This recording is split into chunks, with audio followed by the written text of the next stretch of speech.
وأشهد أن محمدا عبده ورسوله. اللهم صل وسلم وبارك على محمد وعلى آله وأصحابه أجمعين. اللهم رب اشرح لي صدري ويسر لي أمري واحلل عقدة من لساني يفقهوا قولي ولا حول ولا قوة إلا بالله العلي العظيم. اللهم لا سهل إلا ما جعلته سهلا وأنت تجعل الحزن إن شئت سهلا. ربي يسر ولا تعسر وأتمم بالخير. أما بعد. Kita masuk kepada hadis yang kedua dalam kitab Mishkatul Masabih.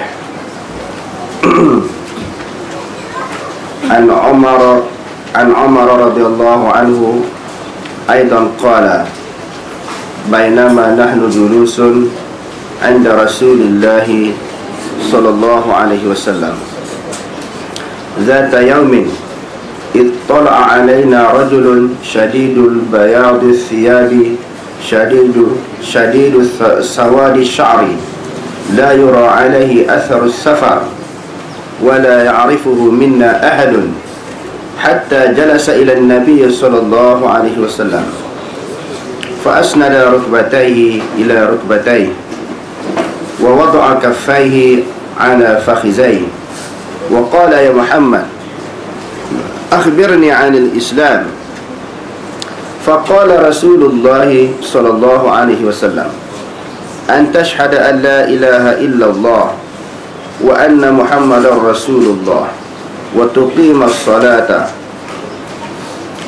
وتؤتي الزكاة وتصوم رمضان وتحج البيت من استطاع إليه سبيلا. قال صدقت.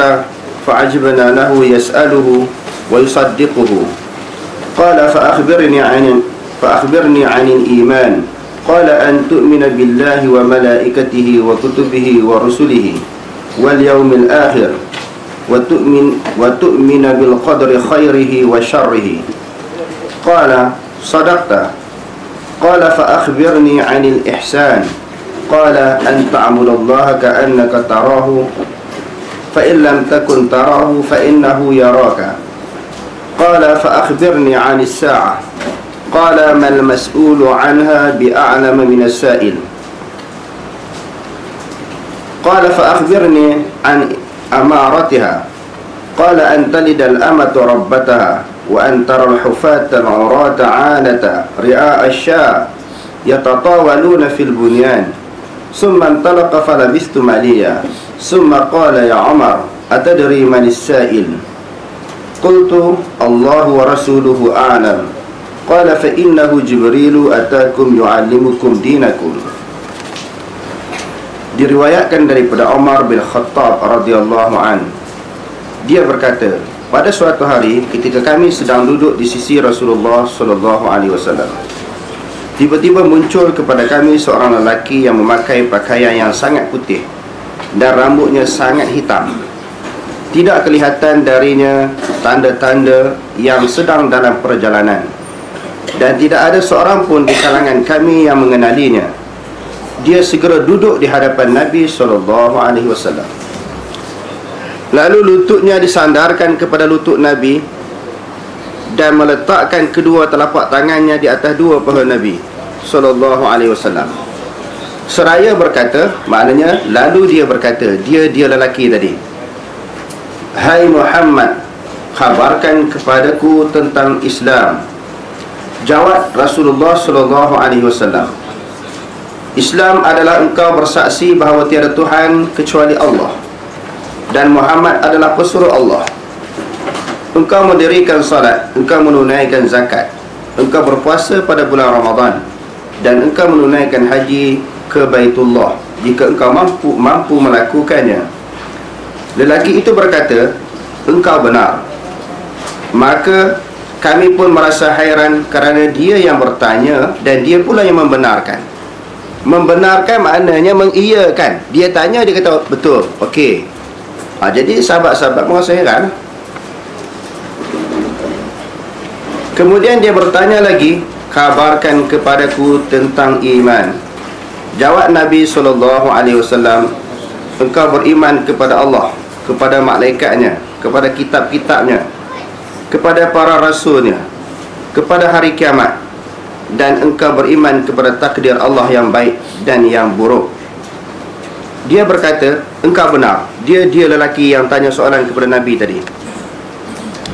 Dan dia bertanya lagi, kabarkan kepadaku tentang ihsan.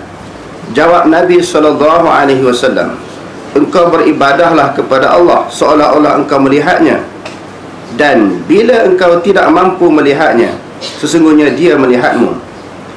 Lelaki itu berkata lagi, beritahukanlah kepada aku bila terjadinya kiamat. Jawab Nabi SAW, yang ditanya tidaklah lebih tahu daripada yang bertanya.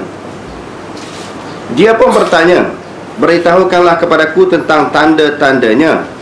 Jawab Nabi SAW, jika seorang hamba telah melahirkan tuannya, jika engkau melihat orang yang tidak beralas kaki, telanjang, miskin, dan penggembala kambing telah saling berlumba-lumba dalam mendirikan bangunan yang menjulang tinggi. Setelah itu lelaki tersebut pun segera pergi.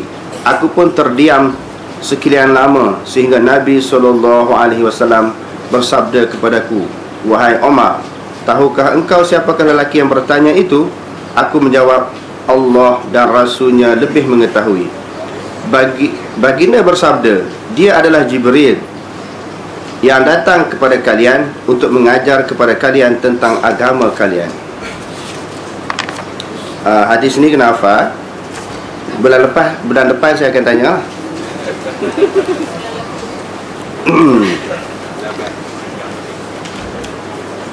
Okey, daripada Sayyidina Umar. Hadis ini juga sebagaimana hadis yang pertama yang telah kita baca pada pelajaran kita yang lalu. Sebab itu dia kata an Umar radhiyallahu anhu aidan, daripada Umar radhiyallahu anhu juga. Sayyidina Umar kata, ketika kami berada di sisi Nabi SAW pada suatu hari. Jadi para ulama menyebut sahabat-sahabat mengelilingi Nabi, berdepan dengan Nabi, sedang mendengar ceramah, ucapan tazkirah yang disampaikan oleh Nabi SAW. Tiba-tiba ittala'a alaina rajulun, tiba-tiba muncul kepada kami seorang lelaki. Bila manusia ini, biasanya kalau kita belajar bahasa Arab disebut ata alaina rajulun ataupun jaa ilaina rajulun, telah datang kepada kami oleh seorang lelaki. Tetapi dia gunakan ayat tala'a. Maknanya tala'a maknanya terbit ataupun muncul. Ini tak sesuai dengan manusia. Kalau tala'a ini ittala'ati syamsu, telah muncul, terbitlah matahari. Muncul, terbit ini sesuai, tala'a sesuai dengan matahari. Orang tak sesuai muncul. Maknanya ja'a ataupun ata, itu yang paling sesuai. Tapi kenapa hadis ini disebut tala'a, telah muncul kepada kami oleh seorang lelaki? Kerana lelaki yang dimaksudkan di sini, yang muncul itu siapa dia? Jibril. Malaikat Jibril ataupun Jibrail. Jadi malaikat ini lelaki ke perempuan?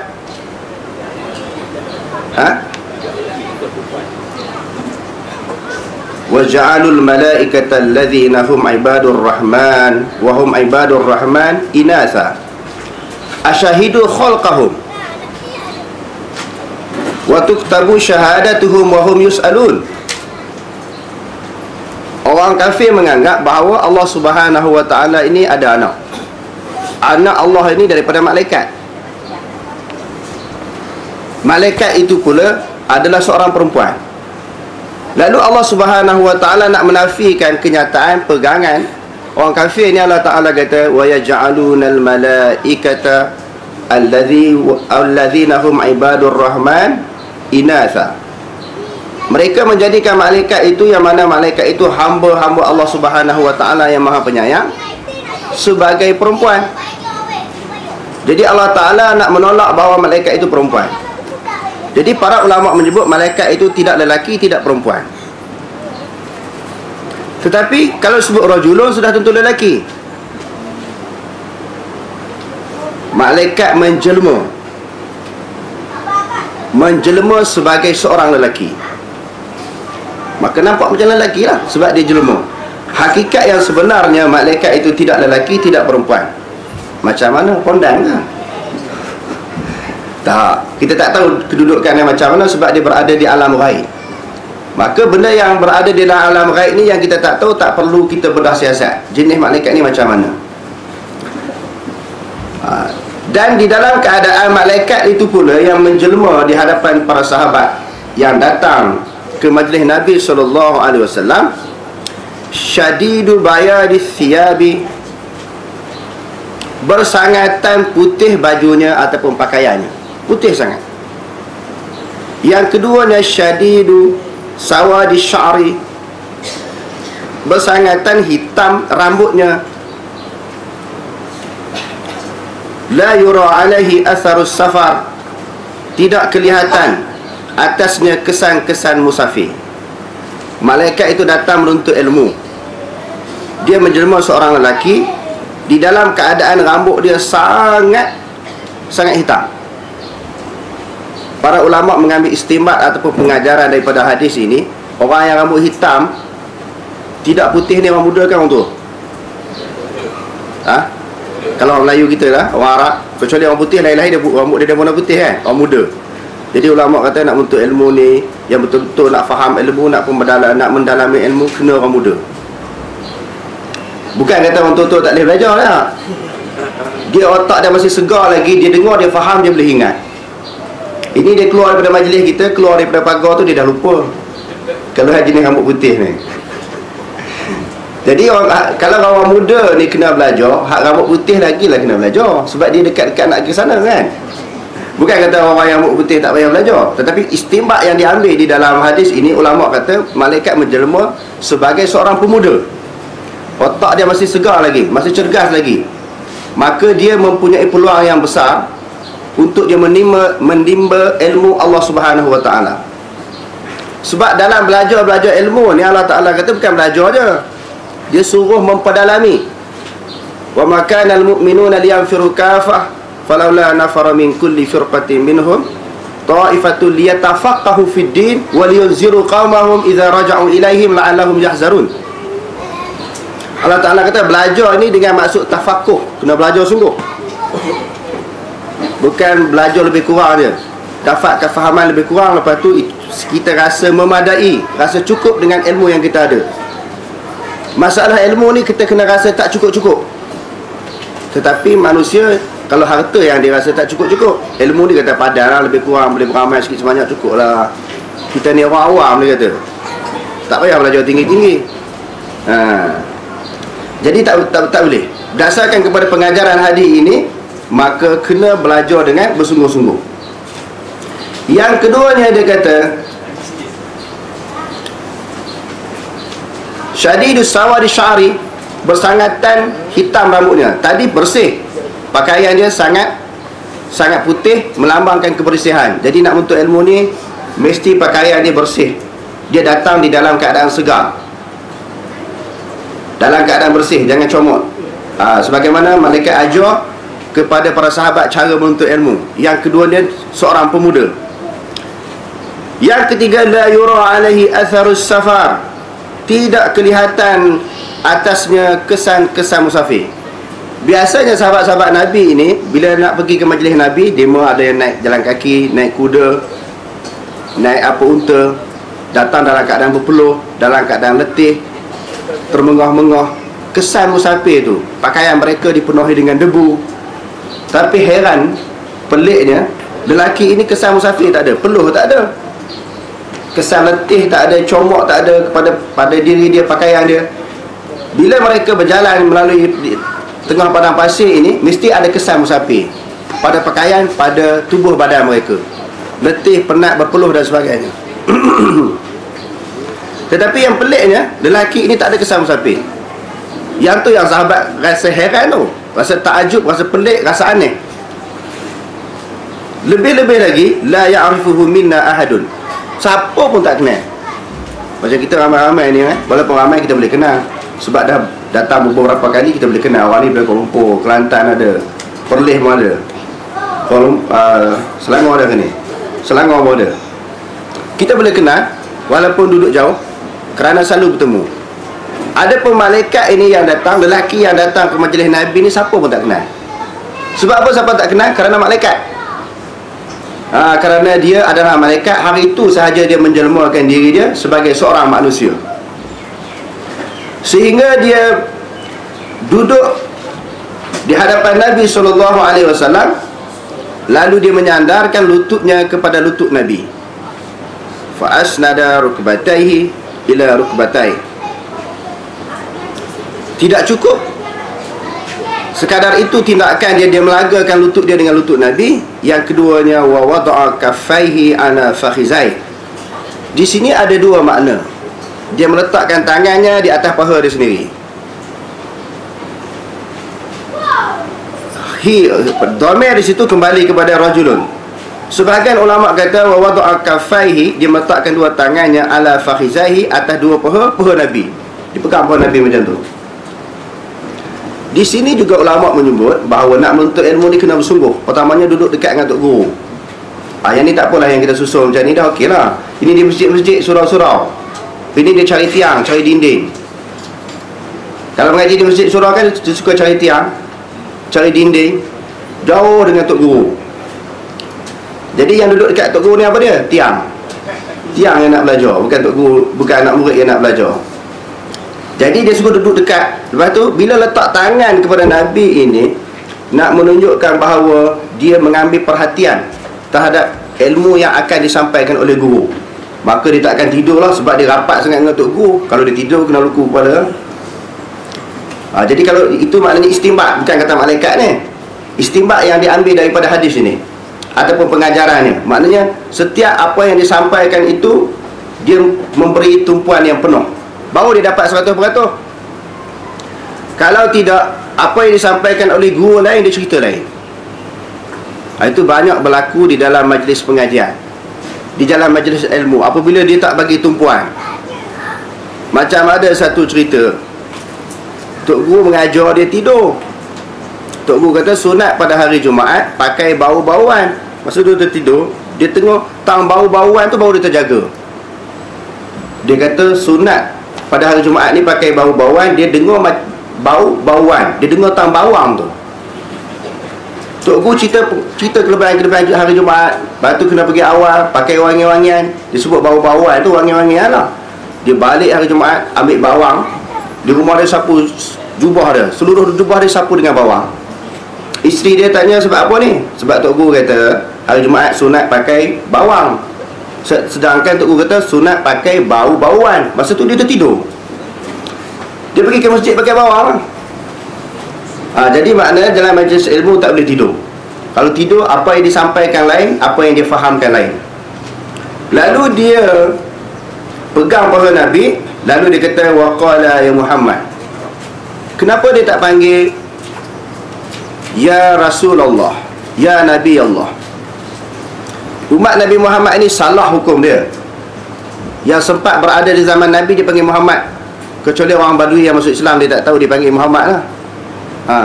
Ada pun orang Islam yang kenal Nabi, yang dah lama masuk Islam, diajar oleh Nabi SAW, diajar oleh Allah SWT supaya menghormati Rasul. Jadi kita tengok dalam hadis ni dia panggil Muhammad kerana malaikat menghormati Nabi ini. Sebut dengan perkataan Muhammad itu tak boleh bagi umat dia. Kita nak sebut Muhammad tak boleh, mesti kita sebut Rasulullah ataupun Nabi Muhammad, kena beradab dengan Nabi. Lalu dia tanya, wahai Muhammad, akhbirni anil Islam, bagi tahu kepada kamu, bagi tahu kepada aku berhubung dengan seluk-beluk agama Islam. Islam tu apa dia? Lalu Rasulullah SAW menjawab, al-Islamu an tashhada an la ilaha illallah wa anna Muhammadar Rasulullah. Islam itu adalah kamu mengucap dua kalimah syahadah. Ini bagi orang yang nak masuk Islam, mesti kena mengucap. Adapun mana-mana orang yang dilahirkan daripada ibu bapa yang telah beragama Islam, secara automatiknya dia dianggap sebagai orang Islam, selama mana dia tidak melakukan perkara-perkara yang membatalkan Islam dia, iman dia, syahadah dia. Lahir daripada kalangan keluarga Islam, kira Islam walaupun dia tak sembahyang, tak sembahyang, tak puasa, tak pernah buat ibadat, dia dianggap Islam. Cuma dipanggil Islam yang asli ataupun mukmin yang asli, mukmin yang derhaka kepada Allah. Kita tidak boleh mengkufurkan dia walaupun dia tidak melakukan ibadat, sebab dia dah ada iman di dalam hati. Cuma iman dia tidak sempurna, kerana al-iqraru bil lisan wa tasdiqu bil qalbi wal amalu bil jawarih. Orang yang kafir yang nak masuk Islam ini, dia kena mengucap dengan lisan, diiyakan, disertakan dengan hati, dan beramal dengan amalan yang zahir. Adapun orang yang telah Islam ini, iman dia dah ada. Bagi menyempurnakan iman dia dan juga Islam dia, dia kena ada al-amalu bil jawarih, beramal dengan anggota yang zahir. Sebagaimana yang kita sebut tadi, ibadat-ibadat, segala perintah yang diperintahkan oleh Allah Subhanahu wa taala kepada dia. Berdasarkan kepada hadis ini, majoriti ulama berpendapat orang kafir dia nak masuk Islam, nak diiktiraf dia keislaman dia, mesti dengan mengucap. Itu majoriti ulama pegang macam tu. Sebahagian ulama kata cukup, dia kata aku telah beriman kepada Allah, amantu billah, aku telah beriman kepada Allah Ta'ala, cukup lah. Itu sikit sangat ulama faham macam tu. Majoriti ulama mesti kena mengucap dua kalimah syahadah, sebagaimana hadis yang kita bacakan tadi. Dan bertepatan dengan hadis-hadis yang lain, umirtu an uqatilan nas hatta yashhadu an la ilaha illallah. Aku diperintahkan supaya memerangi manusia sehingga mereka mengucap la ilaha illallah Muhammadur Rasulullah. Jadi berdasarkan kepada pandangan majoriti ulama, disokong oleh hadis-hadis yang terlalu banyak bahawa seseorang yang nak dikira Islam, orang yang kafir yang nak dikira, yang nak dianggap sebagai orang Islam, mesti mengucap dua kalimah syahadah dengan syarat-syaratnya. Apakah ini maksud dengan syarat-syaratnya? Iaitu syaratnya dia bertutur itu dengan lisan, disertakan dengan hati. Itu syarat sah iman. Adapun al-amalur bil jawarih, itu kesempurnaan iman. Iman dia dah sah. Tetapi kalau dia tak sembahyang, tak puasa, tak zakat, haji, iman dia tidak sempurna, Islam dia tidak sempurna. Sah dah sah, kena anggap dia sebagai orang Islam. Masalah yang kedua, seseorang yang tidak mengucap dengan lisan dia, dia tak sebut asyhadu an la ilaha illallah wa asyhadu anna muhammadar rasulullah. Orang kafir ni tadi, tiba-tiba dia membenarkan di dalam hati dia bahawa tiada Tuhan yang disembah melainkan Allah, Nabi Muhammad itu pesuruh Allah. Orang ni Islam di sisi Allah, kafir di sudut manusia. Sebagaimana yang disebut di dalam kitab Tuhfatur Raghibin. Orang ini di sudut manusia, kalau orang kafir ni tadi, tak nampak tanda-tanda zahir sebagaimana orang Islam. Dia mati, dia dikebumikan di perkuburan orang yang bukan Islam. Jenazah dia tidak boleh diuruskan dengan secara Islam. Sebab apa? Tak ada tanda-tanda yang menunjukkan dia masuk Islam. Tetapi hakikatnya dia dianggap orang yang beriman, sebab dia dah terima di dalam hati dia. Islam dia tetap dianggap Islam di sisi Allah. Adapun mengucap tadi, mengucap asyhadu an la ilaha illallah wa asyhadu anna muhammadar rasulullah, untuk mempamerkan kepada manusia ini dia sebagai orang Islam dan dia diuruskan secara orang Islam. Apa maksud diuruskan secara orang Islam ni? Okey, kalau dia mati, diuruskan jenazah dia sebagai orang Islam sebab dia mengucap. Nikah kahwin dia sah dengan orang Islam, sembelihan dia boleh makan, dia jadi imam sembahyang sah diikuti. Kerana apa? Kerana dia mengucap. Manusia dengar, manusia tahu. Adapun yang kita sebutkan tadi, dia tak mengucap, dia terima dalam hati saja. Islam di sudut Allah, adapun di sisi manusia dia kafir. Maknanya akhirnya setelah diseksa, dia meninggalkan suruhan dan perintah Allah Ta'ala ini, akhirnya dia masuk syurga juga. Dia tak kekal dalam neraka, walaupun dia tak mengucap dua kalimah syahadah, kerana dia telah membenarkan di dalam hati dia. Dan kita baca di dalam hadis yang diriwayatkan oleh Imam Muslim, walaupun seseorang itu ada iman yang sebesar zarah kan, setelah diseksa dia punya kesalahan di atas dunia, akhirnya dimasukkan ke dalam syurga. Jadi dia mengucap dengan tiada Tuhan yang disembah melainkan Allah, dia bersaksi, Hari itu dah kita sebut bersaksi-bersaksi itu apa dia? Makna ana aqiru, ana atayaqanu, ana a'tarifu, ana a'lamu. Aku yakin, aku percaya, aku iktiraf, aku mengaku bahawa tiada Tuhan yang lain melainkan Allah. Maknanya selain daripada Allah Subhanahu wa taala itu tidak dianggap sebagai Tuhan. Dan yang keseterusnya mendirikan sembahyang, menunaikan zakat. Sembahyang di sini disebut dengan perkataan tuqima, aqama, yuqimu, maka mendirikan. Mendirikan maknanya sesuatu yang nak ditegakkan, didirikan itu mesti mempunyai asas yang kukuh. Sembahyang itu perlu dibina dengan asas-asas yang kukuh.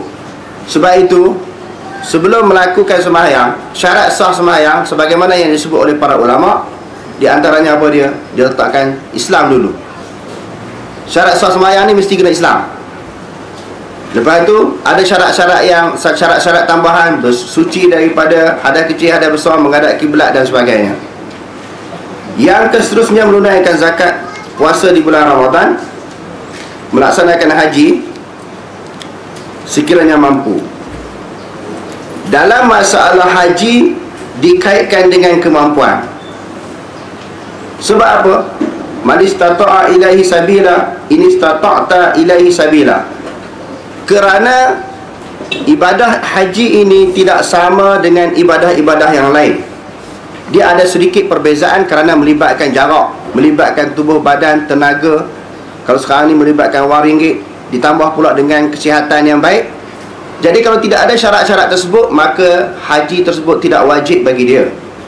Selama mana itu keadaan yang berlaku kepada dia. Tetapi setelah mawannya, halangan-halangan yang disebutkan tadi sudah tidak ada, maka haji itu menjadi wajib. Tidak sebagaimana sembahyang. Sembahyang macam-macam mana pun selagi tak mati mesti kena sembahyang. Jadi oleh kerana perkara yang melibatkan haji ini melibatkan masafah, jarak, kesihatan yang baik, wang ringgit dan sebagainya, lalu dikaitkan dengan kemampuan. Lalu bila Rasulullah SAW cerita berhubung dengan rukun Islam ini, malaikat Jibril kata, sadaqta, apa yang kamu cerita itu benar. Sebab apa hadirin sekalian? Kerana malaikat Jibril dah tahu. Cuma dia datang ke dalam majlis Nabi sekadar nak beritahu kepada para sahabat, ini rukun Islam macam ni. Belajar ni dia ada beberapa cara. Sama ada dia tanya soalan itu untuk diri dia sendiri, ataupun tanya soalan untuk beritahu kepada orang lain. Macam malaikat tadi, dia dah tahu untuk diri dia sendiri, tetapi dia nak beritahu kepada para sahabat yang mengelilingi Rasulullah itu, rukun Islam ni, ini 5 perkara yang disebut oleh Nabi SAW. Hadirin sekalian, salah satu daripada makna Islam, bila orang tanya kita, Islam tu apa dia? Kalau saya tanya tuan-tuan boleh jawab tak? Apa makna Islam? Dr. Karim Zaidan di dalam kitab Usulul Da'wah menyebut, jawapan dia ada banyak. Islam tu bila orang tanya kita, apa makna Islam? Macam orang kafir nak masuk Islam kan? Aku teringin nak masuk Islam. Cuba cerita kepada aku, Islam tu apa dia? Ramai orang tengah-tengah tak boleh jawab. Dia duduk dalam Islam tu cukup lama dah, dia tak ada cerita apa makna Islam. Sebahagian daripada jawapannya, Islam adalah merupakan rukun Islam yang 5. Itu Islam. Kita boleh jawab kepada orang, jawapan yang pertama, Islam itu apa dia? Islam adalah merupakan rukun Islam yang 5. Mengucap 2 kalimah syahadah, sembahyang, puasa, zakat, haji, itu Islam. Jawapan yang kedua, Islam itu apa makna? Al-Islamu bimakna al-istislam. Islam dengan makna serah diri kepada Allah. Maknanya kita telah menjadi tawanan-tawanan Allah. Macam tawanan di dalam medan perang. Apa sahaja arahan, suruhan, tuntutan yang datang daripada pihak orang yang menawan itu kita kena ikut. Kita dah jadi tawanan orang. Orang suruh apa kena buat. Macam kita ini telah menjadi tawanan Allah Subhanahu wa taala, suruh apa pun kena buat. Tak boleh bangkang. Sami'na wa ata'na. Dengar dan patuh.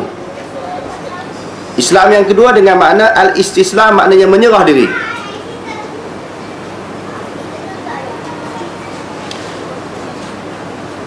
Yang ketiga, al-islamu bimakna al-inqiyad. Islam dengan makna tunduk dan patuh apa yang diperintahkan oleh Allah Subhanahu wa taala. Jadi banyak lagi, kita sebut 3 je. 3 pun tak ingat tak? 3 pun tak ingat kan? Kalau sebut 10 lagi tak ingat tak? Okey. Dia kata sadaq atau benar. Bila malaikat Jibril kata macam tu, masa ni orang tak tahu lagi dia tu malaikat. Tapi bila kita baca hadis ni, saya cerita awal lagi lah, yang muncul itu adalah malaikat. Dan sebelum ni pun kita dah mengaji kan hadis-hadis ni, memang kita tahulah. Tetapi ini suatu keadaan yang pertama kali berlaku kepada para sahabat, yang malaikat muncul tiba-tiba ini. Bentuk seorang lelaki sangat bersih, rambut hitam, tidak ada kesan musafir. Itu kali pertama yang berlaku kepada mereka. Mereka tak tahu ni siapa dia. Tiba-tiba jawapan yang dikemukakan oleh Nabi, dia kata sadaq tak, benar kamu cakap tu. Siapa dia ni? Berani mengiyakan perkataan Nabi. Sahabat pun tak berani cakap. Apa yang kamu cakap itu benar. Fa'ajibna lahu, kami pun rasa heran lelaki ni, dia sendiri mengiyakan. Yas'aluhu wa yusaddiquhu, dia tanya, dia sendiri yang dia membenarkan, mengiyakan. Lalu dia tanya soalan yang kedua, ceritakan kepada aku berhubung dengan iman. Iman itu adalah kamu beriman kepada Allah, malaikatnya, maknanya malaikatnya, para malaikatnya.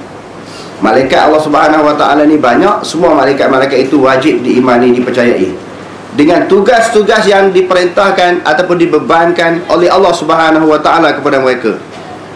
Wa kutubihi, yang ini pun telah kita hurai di dalam pengajian-pengajian yang lalu. Kutub maknanya jamak daripada kitabun. Kitabah ni kutubun, maknanya kitab-kitab. Bukan sahaja kena beriman kepada kitab Al-Quran yang diturunkan kepada Nabi kita Muhammad SAW, termasuklah kitab-kitab yang terdahulu. Rasul pun sama, bukan Nabi Muhammad saja kena beriman, termasuklah kitab-kitab yang terdahulu, termasuklah rasul-rasul yang terdahulu. La nufarriqu baina ahdi minhum wa nahnu lahu muslimun. Sikap orang beriman ini, dia tidak membezakan daripada kalangan mana-mana rasul. Tidak sebagaimana Yahudi dan Nasrani, mereka hanya beriman kepada Nabi yang diturunkan kepada mereka sahaja, bangsa dan puak mereka sahaja, tapi mereka menafi, menolak Nabi-Nabi yang lain. Rasulun, rasulani, rusulun, dan juga hari akhirat. Beriman dengan qadar baik, qadar jahat, iaitu apa dia? Takdir baik, ketentuan baik dan ketentuan buruk. Lalu dia juga menyebut dengan perkataan sadaqta, makna betul apa yang kamu cakap. Lalu soalan yang ketiga, dia tanya apa? Akhbirni anil ihsan, ceritakan kepada aku berhubung dengan ihsan. Ihsan tu apa dia? Lalu Rasulullah menjawab, engkau menyembah Allah Subhanahu wa taala ka'annahu tarahu, seolah-olah kamu melihatnya. Kemuncak ubudiyah yang paling tinggi, kita rasa kita ni sebagai hamba, rasa hamba itu paling kuat, paling tinggi sekali bila kita buat ibadat kepada Allah Ta'ala. Apa-apa ibadat, seolah-olah ni kita rasa kita itu nampak Allah Ta'ala. Bila rasa nampak, dia akan melaksanakan sesuatu ibadat itu dengan penuh tekun pulun dan mengikut syarat-syarat dan kehendak-kehendak yang diperintahkan oleh Allah Subhanahu wa Ta'ala kepada dia.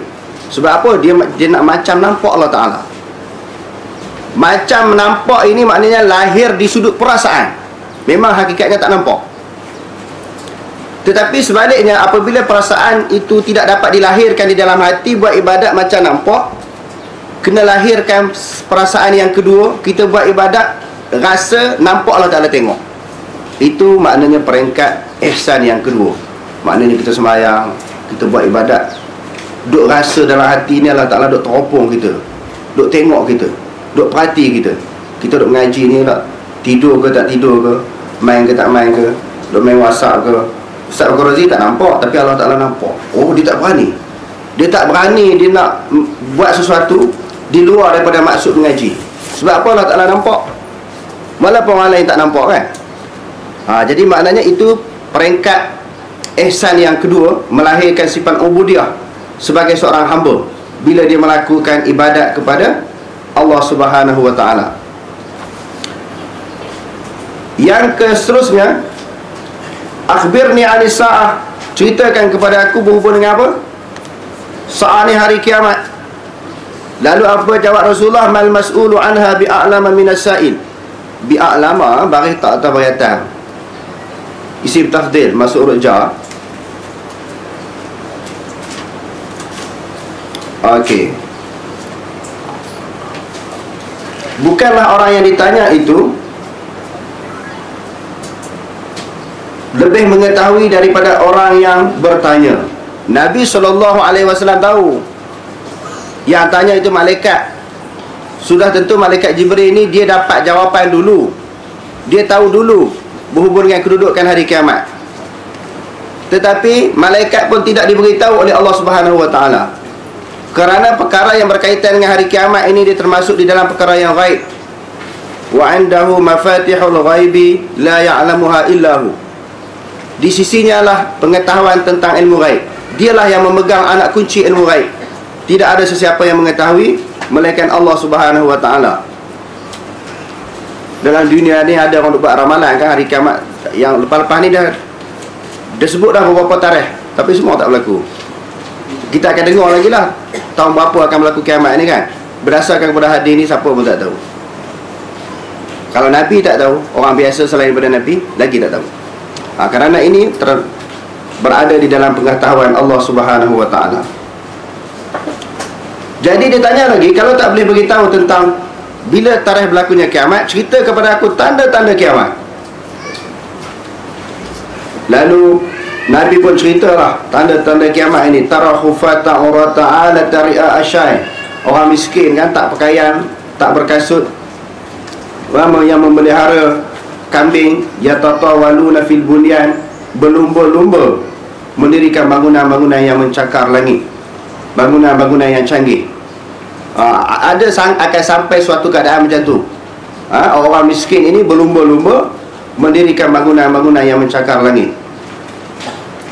Kemudian dia sebut lagi, summan talaqa falabistu maliya. Kemudian dia beredar. Siapa dia tadi? Lelaki tadi ataupun malaikat.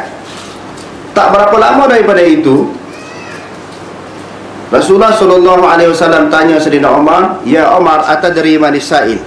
Siapa yang bertanya soalan tadi? Qultu Allah wa rasuluhu a'lam. Allah dan Rasul sahaja yang lebih mengetahui. Aku tak tahu siapa tanya ni.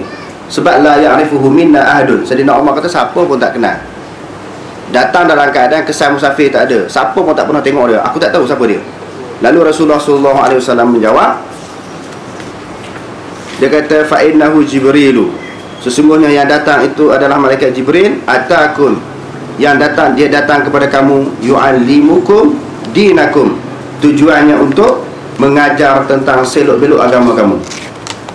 Hadirin hadirat yang dirahmati oleh Allah Subhanahu Wa Taala sekalian,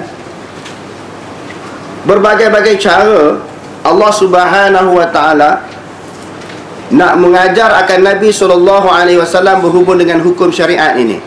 Kadang-kadang diwahyukan oleh Allah Subhanahu Wa Taala melalui wahyu Al-Quran. Kadang-kadang diperintahkan, dia diutuskan malaikat Jibril bertemu dengan Nabi SAW dan ditanya beberapa soalan yang berkaitan dengan agama. Tuan-tuan tengok muka surat yang khususnya, muka surat 11 sebelah itu. Sebab ini kitab fotostat ni. Intisari hadis yang kita bacakan tadi. Yang pertama, kemampuan malaikat menjelma kepada bentuk yang dikenakinya. Itu di antara pengajaran yang dapat diambil daripada hadis tadi. Malaikat ini boleh menjelma kepada apa-apa bentuk, apa jenis makhluk berdasarkan kepada perintah, keizinan yang dibenarkan oleh Allah. Yang kedua, adab sopan santun belajar terhadap guru. Maknanya kena ada adab. Bila sebut adab ni, bukanlah maksud tak boleh tanya soalan. Dan bukanlah bila masuk kepada adab ni tak boleh berbeza pendapat dengan tok guru. Tak. Adab ni maknanya jangan buat biadab lah. Itu adab. Setakat nak tanya soalan, nak beza pendapat dengan tok guru, masih dianggap beradab lagi. Masih dianggap beradab. Maknanya bukanlah kata bila duduk depan tok guru tu tunduk je, tak angkat-angkat kepala kan. Nak tanya pun tak berani. Tok guru baca, memberi sesuatu huraian pandangan mungkin agak berbeza, tak berani nak kontra, itu tak termasuk.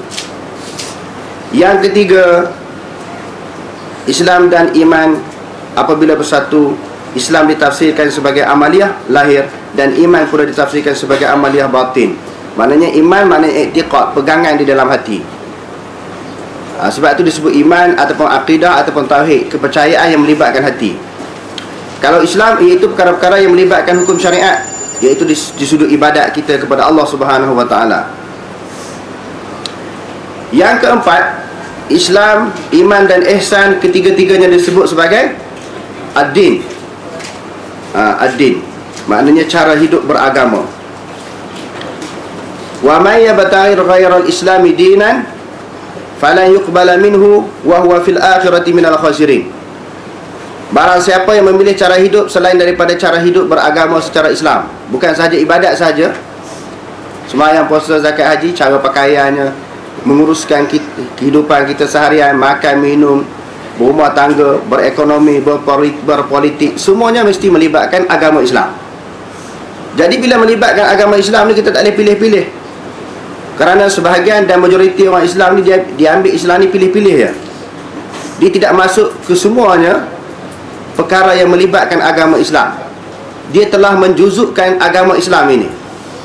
Sesuatu perkara yang dia rasa setuju, sesuai dengan akal pemikiran dia, dia terima Islam. Yang tak sesuai, dia tak terima. Bab ibadat dia terima Islam lah. Selain daripada bab ibadat dia tak terima, dia tak ambil peraturan-peraturan yang diketengahkan di dalam agama Islam. Sedangkan Allah Subhanahu wa taala berfirman, ya ayyuhalladzina amanu dukhulu fis silmi kafah wa la tattabi'u khutuwati syaitan innahu lakum aduwwum mubin. Wahai orang yang beriman, masuklah kamu ke dalam ajaran Islam ini keseluruhannya. Maknanya kena ambil semua, tak kira ibadat ke tak ibadat, masalah bab perkara yang bersangkut paut dengan agama Islam, semua kita kena terima. Yang kelima, hari kiamat adalah termasuk perkara yang hanya diketahui oleh Allah Subhanahu wa taala. Yang keenam, salah satu tanda datangnya hari kiamat adalah banyaknya hamba sahaya perempuan dan anak-anaknya, ataupun orang-orang yang menyakiti ibu mereka, seolah-olah mereka hamba daripada kalangan anak-anak mereka. Ini berlaku di akhir zaman. Ibu memperhambakan, anak memperhambakan ibu dia. Dia buat ibu dia sebagai hamba dia. Dia tidak hormati ibu dia, dia tidak ada rasa kasih sayang kepada ibu dia. Bahkan sampai peringkat yang keterlaluan, dia merendah-rendahkan ataupun menganggap ibunya seolah-olah sebagai hamba. Walaupun dia tak kata begitu, tetapi di sudut fi'il perangai, tidak tanduk, tikah laku dia menampakkan seolah-olah dia menjadikan ibu dia sebagai hamba dia. Yang ketujuh, wajib beriman kepada qadar takdir, dan manusia harus rela dengan ketentuan qadar Allah Subhanahu wa taala, sama ada baik ataupun buruk. Qadar, ketetapan yang datang daripada Allah Subhanahu wa taala sebelum kita lahir lagi. Apa yang Allah Subhanahu wa taala tetap di azali ini, sama ada ketetapan-ketetapan tersebut yang melibatkan benda-benda yang kebaikan yang akan berlaku kepada manusia. Manusia itu umur panjang, kesihatan tubuh badan, harta benda, rezeki dia murah, itu ketetapan yang baik. Qadar itu ketetapan. Macam Allah Ta'ala mentakdirkan kebaikan kepada seseorang, qadar. Jadi kebaikan itu berapa banyak yang dia dapat kebaikan. Allah Ta'ala takdirkan seorang hari ini dia dapat duit, itu qadar lah, qadar yang baik. Qadar, berapa peratus duit yang dia dapat, berapa ringgit, berapa hasil yang diperolehi daripada hari itu dipanggil qadar. Begitu juga qadar tentang keburukan, dia kena musibah hari ini, dia berlaku kemalangan, itu maknanya qadar yang buruk, takdir yang buruk, takdir yang tidak baik berlaku kepada dia. Qadar itu berapa peratus kecederaan yang dia alami, itu dia panggil qadar. Yang ke-8, manusia hendaklah meninggalkan sikap berlagak seperti pandai dalam perkara yang tidak diketahui. Ini banyak lah. Ini berlaku pada kita semua lah. Benda dia tak tahu, dia kata dia tahu. Semua tahu. Profesor semua tahu. Tak ada benda yang dia tak tahu. Yang ke-9, pencelaan terhadap suatu perkara tidak diperlukan, seperti berlebih-lebihan dalam membuat bangunan dan menghias ataupun mencantikkan rumah. Kalau tak perlu, tak perlu buatlah. Yang ke-10, pemberitahuan bahawa tanda-tanda dekatnya hari kiamat adalah dibukakan dunia untuk orang-orang kampung dan orang-orang papa, sehingga beralihnya perhatian mereka kepada pembangunan pelbagai bangunan. Mereka tidak mempunyai perhatian pada hal selain daripada itu. Ini di antara tanda kiamat yang kubra, min alamatis sa'atil kubra. Tanda kiamat adalah tanda berlaku dua perkara, tanda yang kecil dan tanda yang besar. Yang terakhir tadi maknanya di antara tanda-tanda yang besar. Sehingga disebut di dalam hadis yang diriwayatkan oleh Imam Bukhari bahawa sampai suatu masa, suatu keadaan, orang miskin ni tak ada miskin, hilang. Maknanya dalam masyarakat itu tidak wujudnya lagi orang yang susah, orang yang miskin, apa kerana ini. Sehingga orang bawa harta benda untuk disedekahkan, dan juga nak bayar zakat ni orang takwah seluruh kampung, seluruh daerah, seluruh tempat cari orang miskin, tak ada. Zaman sekarang ni masih banyak orang miskin. Maka tanda ni tak berlaku lagi di zaman kita. Dekat-dekat nak kiamat besok akan berlaku. Okey, ada 15 minit lagi, lebih kurang. Rehat pukul 10 ya. Kita buka 1-2 soalan, kuku ada.